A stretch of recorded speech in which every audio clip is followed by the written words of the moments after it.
Allez, je vous emmène chez Cheminée Nicolas à Nantes pour essayer le poêle à granulés SP20 de Stuve. Le poêle annonce 8 kW de puissance et 90 de rendement. C'est parti, on regarde ce qu'il a dans le ventre. Ça commence avec un réservoir de 18 kg. L'air chaud sort par le haut.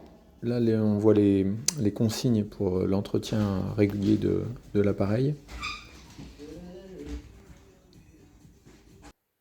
Il fait chaud, mais on va quand même allumer le poêle, c'est parti. C'est sympa, l'allumage est déclenché par Wi-Fi avec la tablette et l'appli Stuve. A noter, le poêle peut se mettre à seulement 10 cm d'un mur contenant des matériaux combustibles. Au bout de 4-5 minutes, la flamme apparaît. Il faut compter 15-20 minutes pour que le feu soit bien lancé. Et autant pour que l'appareil monte en température. Donc pour chauffer le poêle, il faut s'y mettre 1 heure à l'avance. On regarde au niveau du bruit. On est à 50-52 décibels au niveau de la grille de l'extracteur. C'est là où le bruit est le plus fort. Si on se met à 1,50 m, le son est léger. On est aux alentours de 37 décibels. C'est vraiment un bruit de fond, quoi. Voilà, la flamme est lancée. On va laisser le poêle monter en température et on va regarder l'application. On commence avec Pelé 7, donc c'est une option qui permet d'adapter la vitesse de rotation de la vis sans fin. On regarde l'état de l'appareil.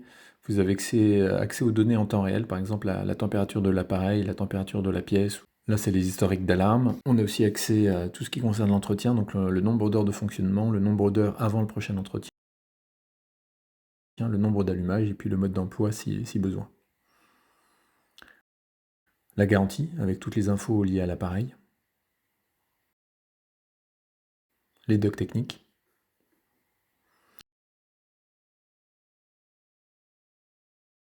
La sonde de température pour gérer les températures à distance ou en filaire. Vous gérez la température demandée suivant ce que vous voulez. Vous pouvez allumer aussi ou éteindre la télécommande. Ici, vous pouvez gérer la puissance ou bien définir une température en mode thermostatique avec la télécommande. En mode puissance, vous gérez la quantité de granulés apportés. Là, vous gérez les niveaux de 1 à 20. Dernier point intéressant, la programmation. Vous définissez donc d'abord les modes de température, éco, confort et max, puis les plages horaires. Bien sûr, il ne faut pas oublier d'activer la programmation à la fin. Vous l'aurez compris, c'est fonctionnel et pratique. Allez, on va voir la flamme. Bon, là, vous pouvez constater par vous-même la qualité de cette flamme. C'est un beau spectacle, on est pourtant qu'à puissance 8 sur 20. Bon, cette flamme, elle est magnifique, c'est le gros atout de cet appareil.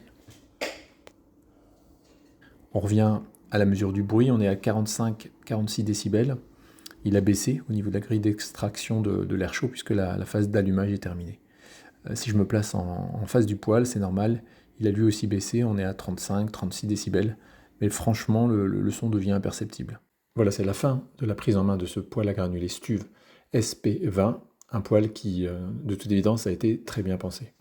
Vous retrouverez plus d'infos et la liste des installateurs Stuve proches de chez vous sur le site du fabricant stuv.com. Chauffez-vous bien!